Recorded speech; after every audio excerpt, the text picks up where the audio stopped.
Hello guys, welcome to Daily Current Affairs series. Today we will discuss about 13th September current affairs. Myself Sunny Sandeep. Welcome to our channel Gear Up for Group 1 exam. Let us discuss the today's important current affairs. The first one, Right to Information Act, that is RTI. Here, why this it is in news? Why? Because the Uttarakhand government has issued a notification to declare the State Vigilance Department as an intelligence organization. What will happen? Suppose when one state declares anything as a intelligence organization, what will happen?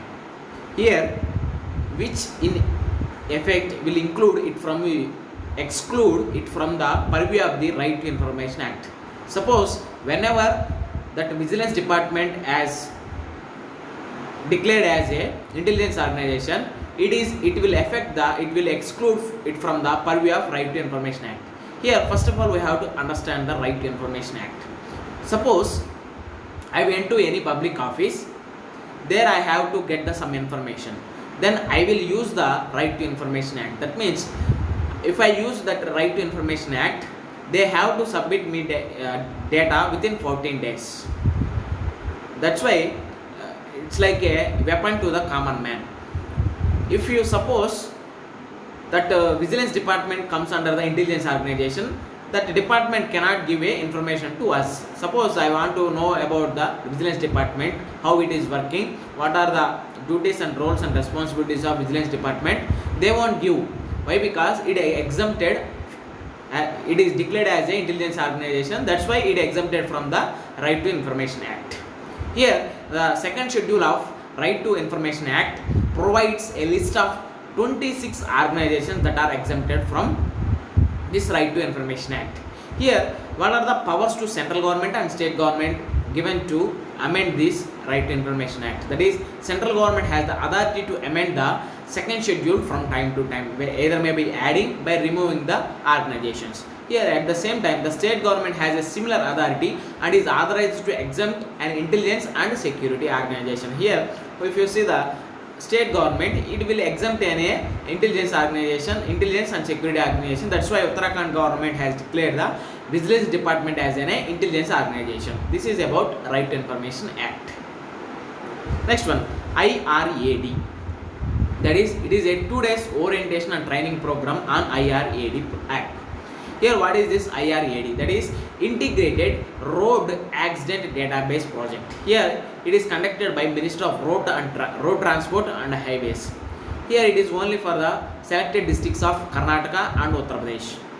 It is development, and this IRAD app is development and implementation of the IRAD has been entrusted to IIT Madras and National Informatics Center Services, that is INC.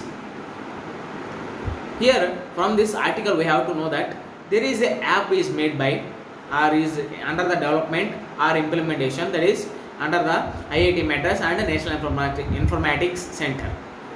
From this IRAD app, we can store our database, how many accidents are happening, what is the count, what is the reasons to that, how we can curb that accidents.